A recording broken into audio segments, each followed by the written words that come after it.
എല്ലാത്തിനും എന്നെ പറഞ്ഞാ മതിയല്ല. സ്വന്തം അച്ഛനും അമ്മേനെ ഉപേക്ഷിച്ചിട്ട് വന്ന് ഇയാളുടെ കൂടെ വന്ന എനിക്ക് ഇത് തന്നെ കിട്ടില്ല. കണ്ട പോണു. പാത്രമൊക്കെ കൈവിട്ട് പോവാണല്ലോ ദൈവമേ. അന്നേ അച്ഛനും അമ്മയും പറയണത് ഞാൻ കേട്ടാ മതിയായിരുന്നു. അതെങ്ങനെയാ അപ്പൊ ഇയാളോട് എനിക്ക് പ്രേമം മൂത്തില്ലേ?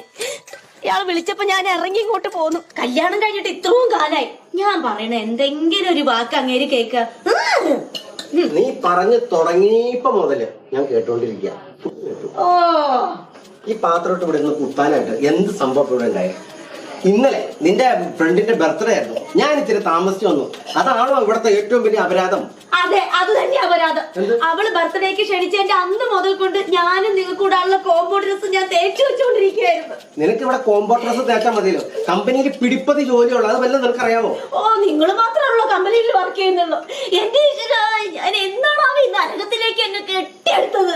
നരകോ? അതേടി, ഇത് നരകാടി. നീ വന്ന് കേരളന്റെ തലേ ദിവസം വരെ ഇത് സ്വർഗമായിരുന്നു.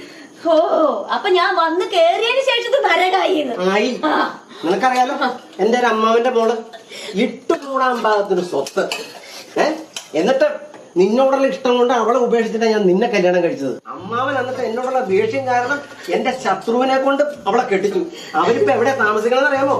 ദുബായിലെ ബുർജ് ഖലീഫയില്. ഭാഗ്യം, അല്ലാതെ എന്തുവാ?